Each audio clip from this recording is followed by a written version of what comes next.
Welcome to the Memorizing Pharmacology podcast. I'm Tony Guerra, pharmacist and author of the Memorizing Pharmacology book series, bringing you mnemonics, cases, and advice for succeeding in pharmacology. Sign up for the email list at memorizingpharm.com to get your free suffixes cheat sheet, or find our mobile-friendly, self-paced online pharmacology review course at residency.teachable.com/p/mobile. Let's get started with the show. Welcome to the presentation on Pharmacology Open Educational Resources. What I'm going to do is I'm going to go through a number of questions and talk about how open educational resources are good and where there's some actual negatives that come along with it. But certainly the idea that we're trying to get less expensive materials to students is where we're going to start. Question 1, what prompted you to use OER with your students? So a big trend that has come around is the ability to rent a textbook. And this is a book that I used to use, Lenny's Pharmacology for Nursing Care. It's very good, very well written. It's very comprehensive. And you could rent it for $30 for the semester, which is great.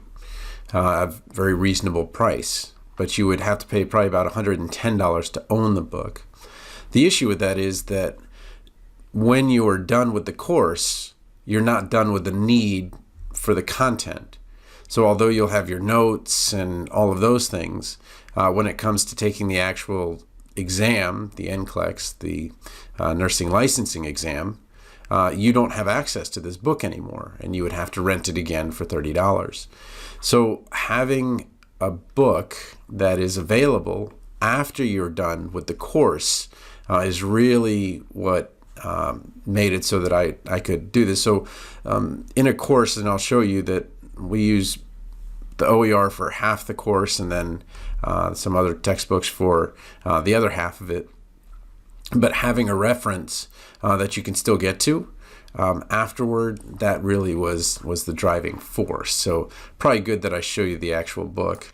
Okay, so this is the actual book, Nursing Pharmacology, Wisconsin Technical College System. This is the book that you can, the OER book that you can use for free. But that was the primary driver, is making sure that now, if you take this class and you have this book, you still get it. You can still retain it through that time. And the big thing is when you go look and see how much is the Kindle, $83. That's relatively expensive for the students to pay for. And although it's nice to have the paperback, in terms of actually looking things up in a book that is, about 1 million, this is about 1 million word book. It's just super nice to have that ability to use a find feature, where something like a printed book would be, okay, well, what chapter was it? Where did I see it? Very difficult to do. How did you find the OER you were using? Question 2. It's pretty straightforward. I just put in Pharmacology OER. There's really only one book that's of this quality that's available, and it just popped up in the Wisconsin Technical System. Question 3, is using OER more work, and if so, why is it worth it? It is a little bit more work. It's certainly worth it to make it more accessible to the students, but let me kind of go through why it's a little bit more work. Let me show you how the book is set up, and that'll maybe make it a little bit easier. You can download it, get a PDF of it, but I'm going to use it in this way because it's a little bit easier to get to everything. So when we look at the contents, and it's going to be here on the left-hand nav bar, it's really well done. You've got 1 through 10, so you've got all of these chapters. It's relatively comprehensive in terms of getting those things that you would need for a nursing pharmacology course. It's got an answer key to all of the critical thinking activities in there, and there are quite a few of them. But the big thing is that it's tough to present. So let's go into kinetics and dynamics. Okay, so here's the first one. And it's just, okay, this is what the learning objectives are. And then kind of go to the next one, and go into pharmacokinetics. And so when you're presenting something like this, It's a textbook, you've got that, but what you don't have are ancillaries. And so ancillaries are PowerPoints and explanatory videos and things like that. Those you will have as you go through it, and you can kind of see, there's this moving graphic there. So there's a little something for you. And then when you get to the learning activities here, which are generally in the back, you can see that there's kind of a matching. But the thing is that it's, for lack of a better word, a little bit random in what it is. It's 14 cards about what was going on through the chapters, and there were 11 modules in it. So you've got a little bit of vocabulary there. And then these are really good. The light bulb moments are case studies, which are very useful and helpful as well. But generally in a publisher book, you would have significant number of these, and you would have the rationales. In here, you only have the answers. So although you do have the answers at the end, it doesn't really tell you why it's the answer in tremendous detail. So although I think that the interactive activities and the critical thinking are great, the publisher is generally a bit better when it comes to giving PowerPoints and visuals and those types of things that you would need. What do your students think of OER? Question 4. The students are obviously happy to have a book that is available, accessible to them during the class and after the class, and the fact that there's no cost to them is key. So students are very much in favor of OER and are really kind of coming to expect that it's going to be included as we're kind of moving forward here. And so as I mentioned before, the one big benefit that they don't see with commercial textbooks is that they can retain the book afterward, especially when it comes to a digital copy. So you saw that book, although you could rent it for $30, the physical book, the actual Kindle book would have been about $90, so relatively expensive. So keeping that book for their licensing exam, that's really the big benefit.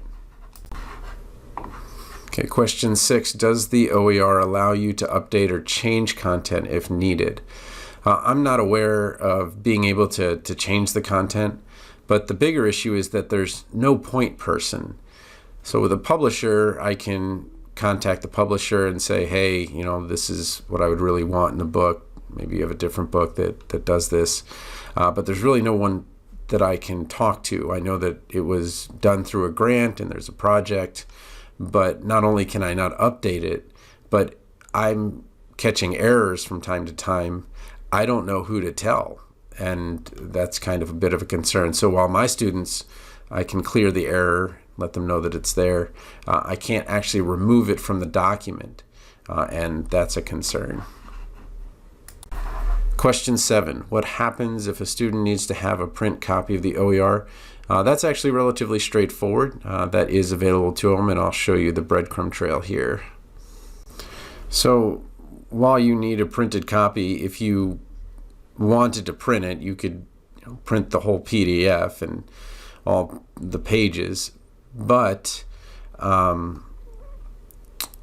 you can, and you have to do a little digging. You can go to Amazon and find it here. It's a little bit misleading in that it's a different color cover, which makes it a little bit difficult.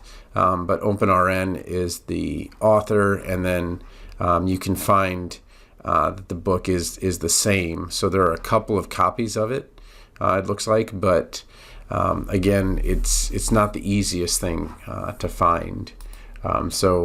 Most are fine with the ebook, but those that want a print book, you can get it. But I'm not sure if this is print on demand where, are there really only 4 available, or is this something that would just print as, students want it. All right, let's move on to question 8, which is what's been the hardest part of using an OER? And I think that really comes down to where does it fit into the course and how many credits of book is it. So this takes some digging, and this is where you really want to kind of get a little backstory on it and figure out who's using it in what course. And so when we go to Chippewa Valley Technical College, we go to their course search, and we go down and we find nursing pharmacology. This is course 543-103, and this is the real issue. It's only a 2-credit class. So that means that this book was written for a 2-credit class when nursing schools have courses that are from 3 credits to 6 credits. Now that Pharmacology for Nursing Care, that's a 1,000,000-word book. It can be used for any course like that. But now we're in a position where here, DMAC, it's a 4-credit class. So I only have 2 credits of book in nursing pharmacology. So the question is, how do I fill in the other half of it? And that's where we have to go to a traditional book. And what we do is use a general pharmacology book that's going to fill in more details of a lot of the concepts, and then also have the ancillaries, make it a little bit easier. But that's really the toughest thing, is that when you have a book that does not cover all the credits, you have to marry that with some other content. But again, it's most important that you go to a course, find where they use it, because you don't really have a word count in the same way that you could just look at a physical book and say, okay, I know how much detail this is in. That Lenny book has over 100 chapters, where this nursing pharmacology book has 10. And although the chapters are very specific, that is, you get into a pathophysiologic class like gastrointestinal, there are other chapters. So let's kind of look at the book itself. When you go back and you see, okay, here's the book, and you say, it looks like there are only 10 chapters, but the way Lenny does it, it actually makes each of these individual pieces into a chapter. So when you look at the number of chapters, you would say, well, this one actually, if you count the content chapters, you're looking at 11 chapters in kinetics, another 6 chapters in legal ethical. Antimicrobial would then have, quite a few actually. It goes down to 21. So really figuring out without a physical book, and it's a lot easier to do this with a physical book, that you can put them side by side and say, okay, if this is 2 credits, then what is 3 credits and what is 4 credits? So I think that's one of the toughest things, is making sure that you are satisfying the rigor of the course in terms of how much book you need. Okay. Question 9, what advice would you give a colleague who is considering OER? OER is a lot easier for a class that you teach over and over again. So we offer pharmacology fall, spring, summer. So it's very easy to say, okay, well, this is a course I'm going to be teaching year round. And it would be nice to know who else is doing this. The big thing is that I feel like a lot of us are reinventing the wheel, and we're starting from the beginning because we don't really have a connection to it. So it would be nice if on the website somewhere we could just say, hey, I'm using it. This is my contact information. So if you're using it, great. I'd love to get your information, kind of see what you've done with it.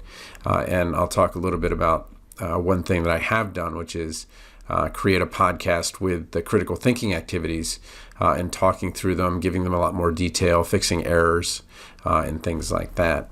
But the big thing is, if you're going to do OER, make sure it starts with a course that you're going to be teaching significantly fall, spring, or multiple times, because there will be an investment of time, which is certainly worth it.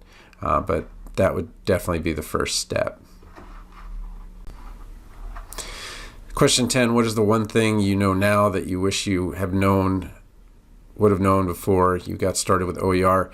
I think really the importance of ancillaries. There's an expectation that an instructor is going to give their PowerPoints to the students, and not having those PowerPoints is just kind of a very difficult thing in terms of a starting point.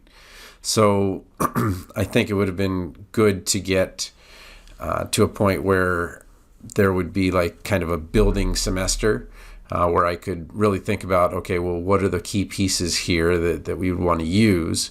And I found that rather than creating PowerPoints, I created podcasts, and that was a really good place to go. And they've evolved as I started doing them. But part of the course has pathophysiology, which is foundational for understanding pharmacology. And some of the critical thinking activities are more pathophysiology than pharmacology. And so it's just a matter of going through the book and kind of getting those pieces together as something that would be, something a student would want. And I just know that podcasts, especially video podcasts where they can see everything, would certainly be something that they would buy into. And here's the podcast. You can see that it's getting quite a few ratings, and there are a lot of students that are getting a lot out of it. They're all video OERs, and although I just kind of started a little bit slow, I did kind of get through quite a few of them. So really extending the length of the time that you want to work on a project like this, and having I'm going to do one small thing each time, kind of going with the, I think it was BJ Fogg's book, Tiny Habits, to make it a very tiny thing, which is, okay, I'm going to do one activity. Whereas when I first started these, I did like all the activities for the chapter.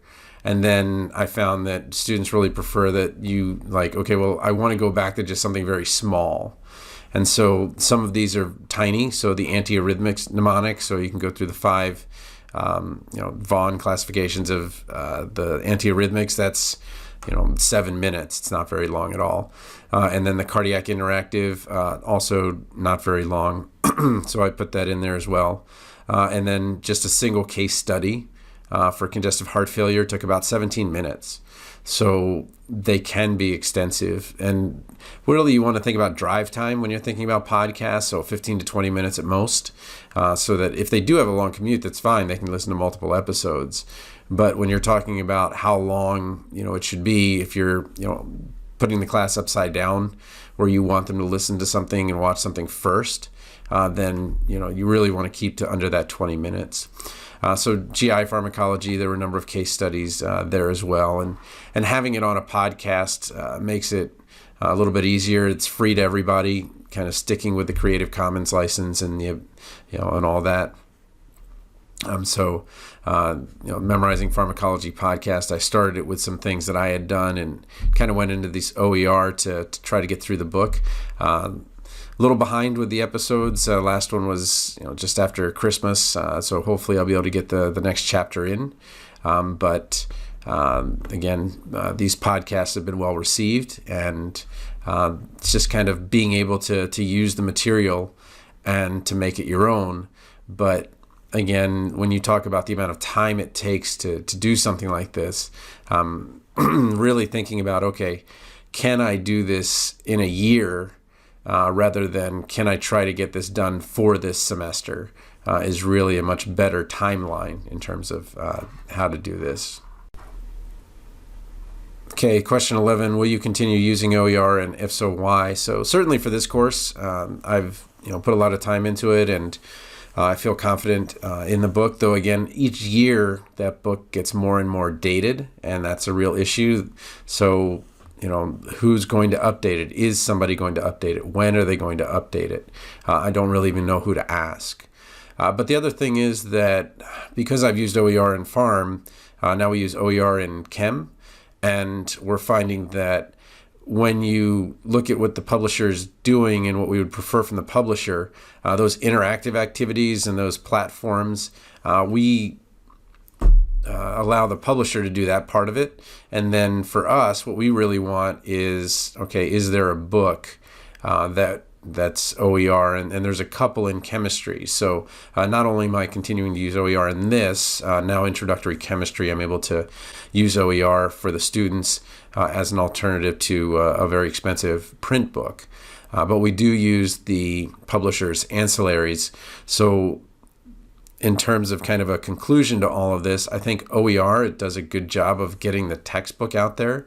But when it comes to the ancillaries, those types of things that are really engaging and allow the students to do really kind of neat things, PowerPoints, all those things, those tend to be things that a publisher may do quite a bit better. Thanks for listening to the Memorizing Pharmacology podcast. You can find episodes, cheat sheets, and more at memorizingpharm.com. Again, you can sign up for the email list at memorizingpharm.com to get your free suffixes cheat sheet, or find our mobile-friendly, self-paced online pharmacology review course at residency.teachable.com/p/mobile. Thanks again for listening.